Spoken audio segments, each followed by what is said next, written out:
Greater Hyderabad brand అనేది miss అయిపోయింది, ఆ బ్రాండ్ అనేది తీసేశారు కాంగ్రెస్ గవర్నమెంట్ వచ్చిన తర్వాత అని కేటీఆర్ గారు మాట్లాడుతూ ఉన్నారు.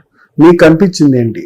ఇప్పుడు వాళ్ళు హైదరాబాద్ కి చేసింది ఏంది, చేయబోయేది ఏంది అనేది చెప్పాలి. చేసిందైతే శూన్యం, చేసిందైతే ఇప్పటి వరకు కళ్ళ ముందర కనిపిస్తా ఉంది. చేసిన అభివృద్ధి కొంత పూర్తి గాని వాటిని పూర్తి చేయటం, పూర్తయితే వాటిని ఇనాగరేషన్ చేయటం తప్పించి వాళ్ళు కొత్తగా చేసింది అయితే ఏం లేదు.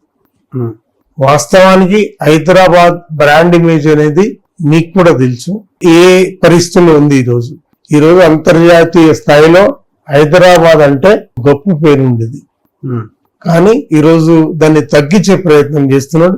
అంతకంటే దుర్మార్గం ఇంకోటి ఉండదు. ప్రజల నుంచి రెస్పాన్స్ ఎట్లా ఉంది? ప్రజలైతే ఈరోజు రేవంత్ సర్కార్ కాంగ్రెస్ ప్రభుత్వం మీద పీకల దానిక నెగటివ్ తో ఉన్నారు. దానికి ఒకటే కారణం, హైదరాబాద్ వాస్తవాలకు కావాల్సింది ఏంది? మంచినీళ్లు, ఈరోజు మౌలిక సదుపాయాలు మెరుగైనవి కావాలి. మూడోది విద్యుత్ దీపాలు గాని, ఇవన్నీ కూడా ఆ టైంలో 24 గంటల కరెంట్ ఉండేది.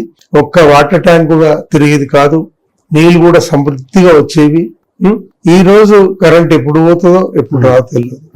ఈ రోజు ఎక్కడికక్కడ అస్తవ్యస్తంగా ఉందనేది వాళ్ళ వాదన. ఈ రోజు రేవంత్ సర్కార్ ఇచ్చిన ఏ హామీ కూడా, అంటే అర్రాస్ పాట వాడి అధికారం వచ్చినటువంటి రేవంత్ రెడ్డి ఆ రోజు షాదీ ముబారక్ కళ్యాణ్ లక్ష్మి మేనిఫెస్టోలో మేము పెట్టలే, కానీ దాన్ని కరెక్ట్ గా ఇంప్లిమెంట్ చేసినాం. దానికి ఈయన ₹1,00,000 ఇస్తున్న ఇప్పటి స్కీమ్ కళ్యాణ్ లక్ష్మి షాదీ ముబారక్, నేను వచ్చిన తర్వాత తులం బంగారం ఇస్తాను.